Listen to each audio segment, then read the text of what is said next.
Hello student, हमारे YouTube channel sigma classes में आपका स्वागत है। अगर अभी तक आपने हमारे चैनल को सब्सक्राइब नहीं किया है तो सब्सक्राइब कर लें और घंटी वाला बटन दबा दें। पिछले वीडियो में हमने देखा था सेट 7/2023 का जेड। अब इसके जो है हम लोगों ने क्वेश्चन नंबर 21 के खा तक कर लिए थे। अब देखते हैं आगे 21 का गा। इसमें कह रहा है द्विघात समीकरण 4x² + 3x + 5 = 0 के मूल ज्ञात कीजिए। और देखिए इसमें मूल ज्ञात करना है। ये सवाल रहा 4x² + 3x + 5 = 0। इसकी तुलना कर देंगे x² + bx + c = 0 से तुलना करने पर। तो यहाँ से देखो a = 4 आ जाएगा, b = 3 आ जाएगा और c = 5। और इसके बाद हम श्रीधराचार्य का सूत्र लगा देंगे। क्या होता है -b + -√b² - 4ac/2a। यहाँ a b c की सारी वैल्यू पुट कर देंगे। देखो b = 3 तो यहाँ 3 आ गया, प्लस माइनस b 3 का स्क्वायर हो जाएगा -4, a का मान 4 है, c का मान 5 है। ये वैल्यू रख दी। अब इनको हल करेंगे तो देखो 3 का वर्ग करेंगे 9 हो जाएगा, 4 × 4 = 16, 5 × 80 और ये आ गया इतना। अब यहाँ से ये वैल्यू आएगी माइनस में, तो माइनस में कितना बचेगा 71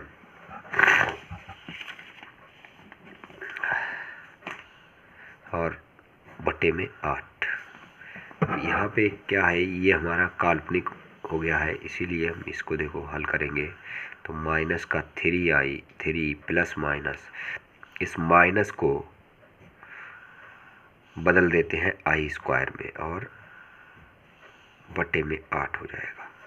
तो ये आ जाएगा माइनस का 3 प्लस माइनस i² को बाहर निकालेंगे तो i आ जाएगा, इसका रूट, इस रूट से स्क्वायर हट जाएगा और आ जाएगा 71/8। यही हमारा आंसर हो गया है। अगला सवाल देखते हैं। अगला सवाल है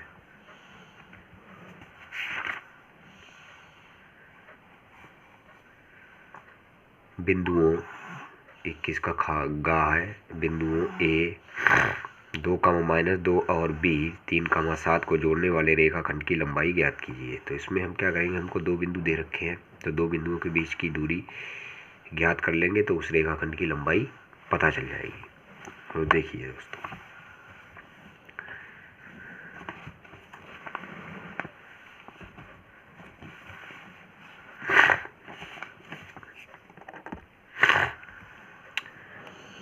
बिंदु ये दे रखे हैं, को जोड़ने वाले रेखाखंड की लंबाई यानी ए बी होगी। इसके लिए सूत्र लगाएंगे दो बिंदुओं के बीच की दूरी का। सूत्र होता है x2 - x1 का whole square plus y2 - y1 का होल स्क्वायर।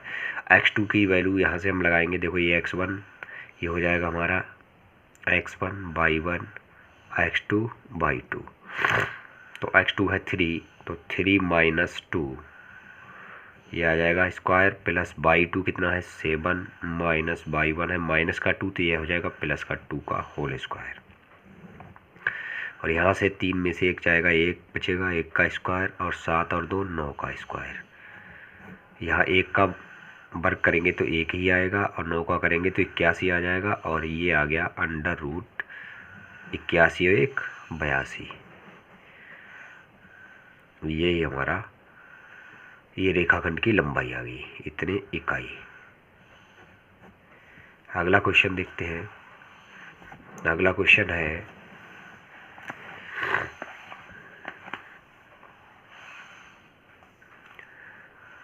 ये हटा हुआ है अगला वाला। इसके बाद है सारणी का माध्य ज्ञात कीजिए। तो देखिए वर्ग अंतराल हमको दे रखा है 10 से 25, 25, 40। इसको नोट कर लेते हैं।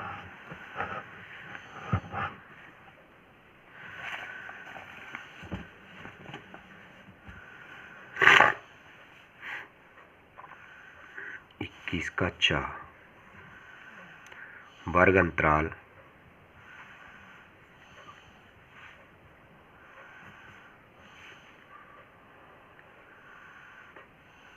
है 10 से 25, 25 से 40 और 40 से 55 और 55 से 70, 70 से 85 और 85 से 100। इसके बाद बारंबारता दे रखी है। बारंबारता है हमारी 2, 3, 7, 6, 6, 6। इसके बाद देखो माध्य ज्ञात करने के लिए हमें क्या करना है, मध्यमान ज्ञात करना होता है। तो मध्यमान, तो मध्यमान कैसे ज्ञात करेंगे, इन दोनों को जोड़ के बटे आधा कर देंगे। 10 और 25, 35, 35 बटे 2 कितना हो जाएगा, 35 का आधा हो जाएगा 17.2। अब देखिए अगला है 25 से 40, इनको जोड़ के आधा कर देंगे, या फिर ऐसा करेंगे हम यहाँ से देखते हैं अंतराल कितने कितने का है। तो यहाँ अंतराल हमारा है 25 25 का, तो इसमें हम 25 जोड़ते चले जाएंगे और अगला मध्यमान निकलता चला जाएगा। इसमें 25 जोड़ेंगे तो ये हो जाएगा 32.5। अगले में 25 जोड़ोगे तो ये आ जाएगा 47.5 और अगला हो जाएगा 62.5 और अगला हो जाएगा 77.5 और अगला निकालेंगे तो यह आ जाएगा 92.5। इसके बाद हमें क्या करना है, ये बारंबारता को हम f मान लेते हैं और मध्यमान को x मान लेते हैं। फिर f गुणा x ज्ञात कर लेते हैं। जब इसकी गुणा करेंगे तो ये 17.5 होगा, 2 नहीं होगा। तो इसकी इससे गुणा करेंगे तो ये हो जाएगा हमारा 35.0। अब इसकी गुणा करेंगे तो ये आ जाएगा हमारा 97.5। इसकी इससे करेंगे गुणा तो ये आ जाएगा 332.5। अगला आ जाएगा 375.0 और इसकी इससे गुणा करेंगे तो ये आ जाएगा 465.0। इसकी इससे गुणा करेंगे तो ये आ जाएगा 555.0।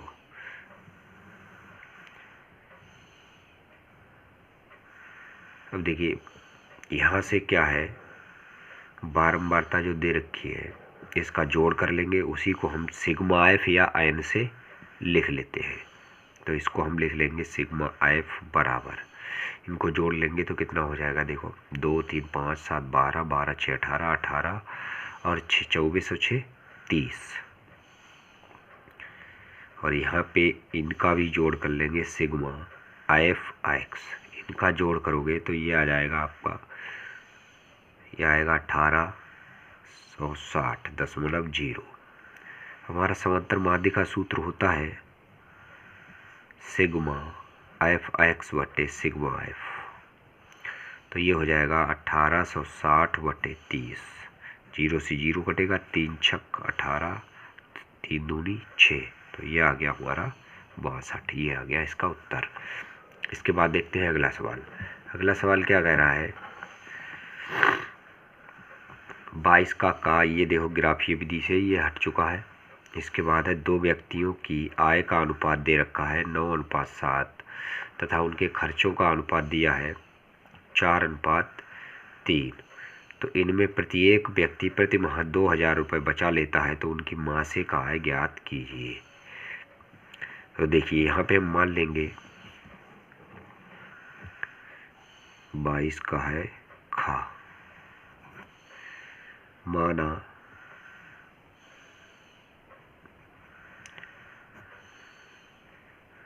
दो व्यक्तियों का आय का अनुपात, तो मान लेंगे माना पहले व्यक्ति की आय, अनुपात दे रखा है तो इसको मान लेंगे 9x और दूसरे व्यक्ति की आय बराबर 9:7 है तो इसको 7x मान लेंगे। खर्चों का भी अनुपात है तो पहले व्यक्ति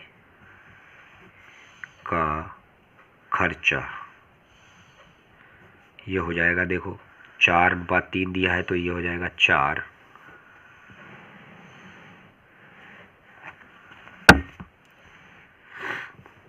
पहले व्यक्ति की आय हमने 9x मान ली, दूसरे की 7x मान ली। पहले व्यक्ति का खर्चा हो जाएगा देखो 4:3 है तो 4/22 मान लेंगे, और दूसरे व्यक्ति का खर्चा देखो 3 है तो 3/22 मान लेंगे।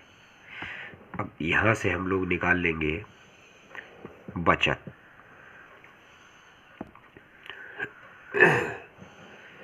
यहाँ से देखिए, अगर हम उसकी आय में से खर्चा निकाल देंगे तो बचत आ जाएगी। तो बचत हमको दे रखी है 2000, यानी प्रत्येक व्यक्ति 2000 रुपये बचा लेता है। देखो ये 2000 रुपये प्रत्येक व्यक्ति बचा लेता है।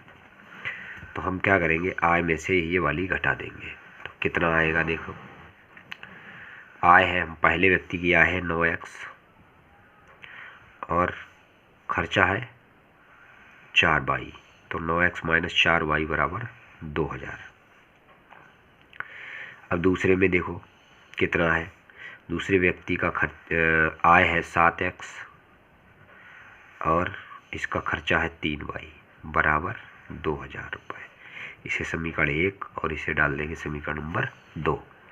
अब इन दोनों को हल कर लेंगे तो देखो यहाँ से हम क्या करेंगे, अगर 22 का विलोपन करेंगे तो इसे हम 3 से उसे 4 से गुणा कर देंगे, और चिन्ह दोनों के समान है इसीलिए इनको घटा देंगे। तो लिखेंगे समीकरण 1 × 3 और -2 × 4 से। तो देखो अगर हम 1 को 3 से गुणा करेंगे, 9 × 27 x - 3 × 12/22 बराबर 3 दूनी 6000। दूसरे वाले को हम 4 से गुणा करेंगे, 4 × 7 = 28x - 4 × 12/22 बराबर 4 दूनी 8, ये 8000 आ गया। अब इनको घटा लेंगे तो इसका चिन्ह देखो प्लस है तो माइनस हो जाएगा, माइनस है तो प्लस हो जाएगा, इसका प्लस है तो माइनस होगा, यानी घटाने पर चिन्ह बदल जाते हैं। तो यहाँ से 12/22 प्लस माइनस कट जाएगा। यहाँ से देखो 27 में से 28 माइनस हो जाएंगे तो माइनस का x आ जाएगा। यहाँ से देखो 8000 में से 6000 माइनस हो जाएंगे, आ जाएगा माइनस का 2000 रुपये। तो इससे ये कट जाएगा, x का मान आ गया है 2000। अब x का मान उठा के समीकरण 1 या तो में रख देंगे तो y का मान मिल जाएगा। देखिए x का मान समीकरण 2 में रख दिया है, तो समीकरण 2 है हमारा 7x - 3y बराबर 2000। तो यहाँ 7x का मान हमने रखा 2000, तो 7 दूनी देखो 2000 और माइनस का 3y और 2000, यह 7 दूनी 14000 - 3y बराबर 2000। 14000 को इधर ले जाएंगे तो ये हो जाएगा देखो 7 गुणा, देखो यहाँ पे x का मान रखा 7 गुणा 2000 - 3y बराबर 2000। अब 7 दूनी 14000 हो गया, माइनस का 3y बराबर 2000। 14000 को इधर लाएंगे माइनस हो जाएगा, तो 2000 देखो ये माइनस के प्लस के घट जाएंगे, बचे 12000 माइनस के। यहाँ माइनस का है 3y तो माइनस से माइनस कैंसिल हो जाएगा, y बराबर आ जाएगा 12000/3। 3 से काटोगे 3 × 4 = 12, 4000 आ जाएगा, यानी y का मान आ गया 4000 रुपये। 4000। अब x हमें क्या निकालना है, उनकी मासिक आय निकालनी है। तो हम लिखेंगे पहले व्यक्ति की मासिक आय। देखो आय हमने क्या मानी थी, पहले व्यक्ति की आय को हमने माना था 9x। तो ये हो जाएगा देखो 9 और गुणा x का मान देखो हमने निकाला है 2000, तो ये आ जाएगा 9 दूनी 18000 रुपये। अब दूसरे व्यक्ति की देखो, दूसरे व्यक्ति की मासिक आय हमने क्या मानी थी, ये मानी थी हमने 7x। देखो ये मानी थी 7x, तो ये हो जाएगा 7 गुणा x का मान है 2000, तो बराबर 7 दूनी 14000। तो इस तरह से ये पहले और दूसरे व्यक्ति की आय निकल आएगी। इसके बाद देखते हैं अगला सवाल। अगला सवाल देखते हैं क्या कह रहा है। ये कह रहा है सिद्ध कीजिए बिंदु इतने इतने एक समकोण त्रिभुज के शीर्ष है। तो देखिए अगला सवाल 22 का गा है।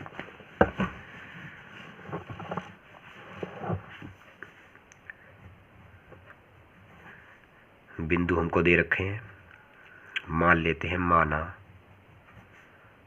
ए बिंदु है हमारे पास 3,2 और बी है -2 -3 और सी है 2,3।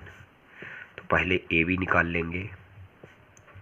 ए बी निकालेंगे तो दो बिंदुओं के बीच की दूरी का सूत्र लगा देंगे। तो ये हो जाएगा अंडर रूट, देखो x2 - x1 होता है तो x2 कितना है -2 और -3, इसका होल स्क्वायर हो जाएगा प्लस यहाँ से देखो बाई 2 क्या है हमारा -3 है और बाई 1 है 2, तो -3 और -2 का होल स्क्वायर। अब देखो -2 -3 -5 हो जाएगा इसका स्क्वायर प्लस यहाँ भी -5 का होल स्क्वायर हो जाएगा।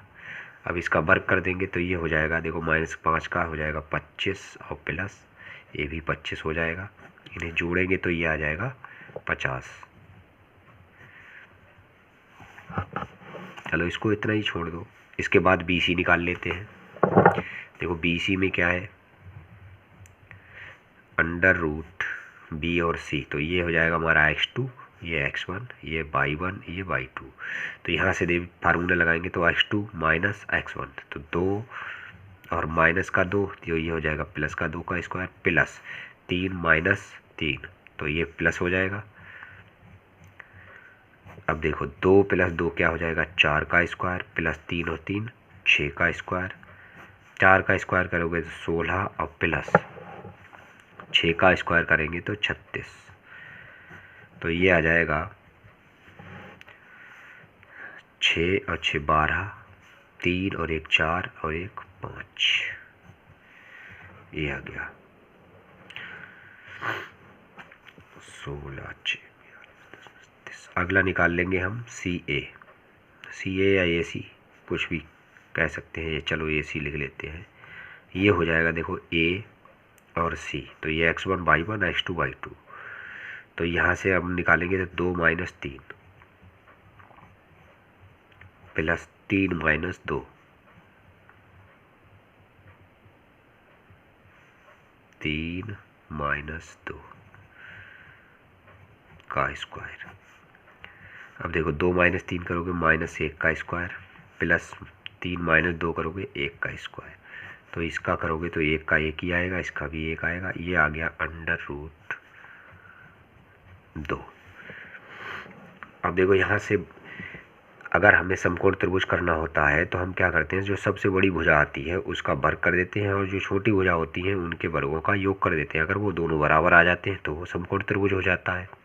तो बड़ी भुजा कितनी है अंडर रूट 52, तो यानी बड़ी भुजा है हमारी बी सी। तो बी सी का वर्ग कर देंगे कितना है अंडर रूट 52, तो ये हो जाएगा हमारा 52। और छोटी छोटी भुजाएं क्या है ए बी, तो ए बी का वर्ग करेंगे और ए सी का वर्ग करेंगे। तो ए बी कितना है हमारे पास, देखो ए बी है हमारे पास अंडर रूट 50, इसका वर्ग कर देंगे प्लस ये है अंडर रूट 2 का स्क्वायर। तो ये 50 का वर्ग करेंगे तो 50 आ जाएगा और अंडर रूट 2 का करोगे तो 2 आ जाएगा। ये कितना आ गया 52, ये दोनों बराबर आ गए। देखो ये भी 52 ये भी 52। तो हम लिख सकते हैं, ऐसे लिख देंगे बी, देखो बी सी का वर्ग बराबर ए बी का वर्ग और प्लस ए सी का वर्ग। अतः दिए गए बिंदु समकोण त्रिभुज के शीर्ष है, यही हमको सिद्ध करना था। अब अगला सवाल देखते हैं। अगला सवाल है हमारा 22 का घात। चित्र में ओ ए इंटू ओ बी बराबर ओ सी इंटू ओ डी, तो सिद्ध कीजिए ए बराबर सी और बी बराबर डी, ये सिद्ध करना है। चित्र दिया है हमको ये वाला, तो हमने देखो यहाँ से जो हमें दिया है वो हमने नोट कर लिया, ओ ए डॉट ओ बी बराबर ओ सी डॉट ओ सी। सिद्ध करना है ए बराबर सी और बी बराबर डी। तो ये चित्र रहा हमारा। यहाँ से देखो ये हमको दे रखा है, तो इसको हम इस तरह से, ये दिया है तो इसको हम लिख सकते हैं ओ ए, और ये इधर ले आएंगे तो बटे में आ जाएगा ओ सी बराबर यहाँ ओ डी, और इसको इधर ले जाओगे तो आ जाएगा ओ बी। तो यहाँ से देखो रेशियो आ गया ओ ए बटे ओ सी और ओ डी बटे ओ बी, ये रेशियो आ गया है। अब यहाँ से देखो ये वाला और ये वाला, ये दोनों कोण क्या हो जाएंगे, बराबर हो जाएंगे। तो क्योंकि ये शीर्षाभिमुख कोण है, तो यहाँ से कोण हो जाएगा ए ओ डी बराबर हो जाएगा सी ओ बी। तो ये देखो समीकरण, इस एक डाल देंगे, इसे दो डाल देंगे, तो हम लिख सकते हैं समीकरण 1/2 से क्या हो जाएगा, त्रिभुज ये हो जाएगा हमारा ए ओ डी समरूप हो जाएगा त्रिभुज सी ओ बी के। अगर ये समरूप हो जाएगा तो इनके जो संगत कोण होते हैं वो बराबर हो जाते हैं। तो लिख सकते हैं कोण ए बराबर कोण सी तथा कोण बी बराबर कोण डी। यही हमें प्रूव करना था। अगला सवाल देखते हैं। ये कह रहा है भूमि के एक बिंदु P से एक 10 मीटर ऊंचे भवन के शिखर का उन्नयन कोण 30 है। भवन के शिखर पर एक ध्वज है। ध्वज के शिखर का P से उन्नयन कोण 45 है। तो ध्वज दंड की लंबाई तथा बिंदु P की भवन से दूरी ज्ञात कीजिए। तो देखो इसका चित्र बना लेते हैं। सवाल नंबर है ये वाला 22 का अंक।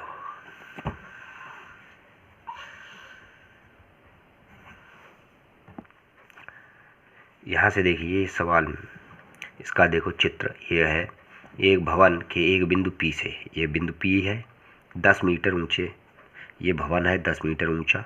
अब इस भवन के ऊपर एक ध्वज लगाया गया है जिसकी ऊंचाई हमने मान ली h। अब इस जो भवन है इससे एक बिंदु P है उसकी दूरी हमने मान लिया x है। तो मान लेंगे, माना PC बराबर x और AB बराबर h और BC बराबर 10 मीटर। अब यहाँ से हम लेंगे त्रिभुज, पहले ले लेते हैं BCP में। देखो BCP में अगर लगाएंगे तो यहाँ ये लंब हो जाएगा, ये आधार हो जाएगा। तो tan BCP में 30 आएगा।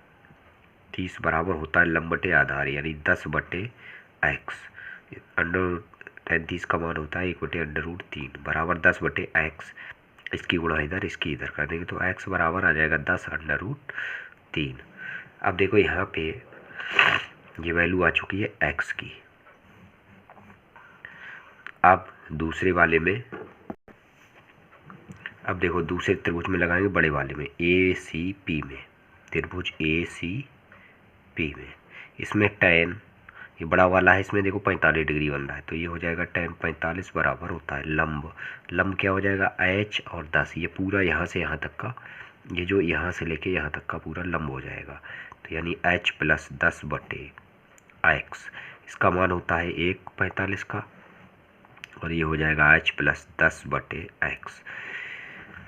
इसको हल करेंगे तो ये हो जाएगा x बराबर h + 10 और यहाँ से अगर हम h का मान निकालेंगे तो ये हो जाएगा h बराबर x - 10। अब x का मान हम निकाल चुके हैं पीछे, तो यहाँ लिखेंगे x का मान समीकरण 1 से रखने पर, x का मान समीकरण 1 से रखने पर, ये जो पहले निकाला था हमने x का मान, इसको समीकरण डाल देंगे 1। तो x का मान यहाँ से हम यहाँ रख देंगे तो ये h बराबर हो जाएगा, ये आया था हमारा 10√3 माइनस का 10। यहाँ से 10 कॉमन ले लेंगे तो ये हो जाएगा √3 - 1। तो यहाँ से 10 और √3 का मान होता है 1.732 - 1। अब इसे घटाएंगे तो ये आ जाएगा 10 गुणा 0.732। 1.732 में से 1 घटाओगे तो इतना आ जाएगा। अब इसकी हम गुणा कर देंगे तो ये आ जाएगा, देखो 10 से गुणा करेंगे तो ये हो जाएगा 7.32 मीटर। यही हमारी आंसर है, यानी ऊंचाई दे रखी है तो लिख सकते हैं अतः ध्वज दंड की ऊंचाई बराबर 7.32 मीटर और भवन से बिंदु P की दूरी को हमने x माना था। x बराबर क्या आया था, 10√3। तो क्या करोगे, 10 और √3 की वैल्यू रख दो 1.732। 10 से गुणा करोगे तो ये हो जाएगा हमारा 17.32 मीटर। यही आंसर आ गया। अब देखते हैं अगला सवाल।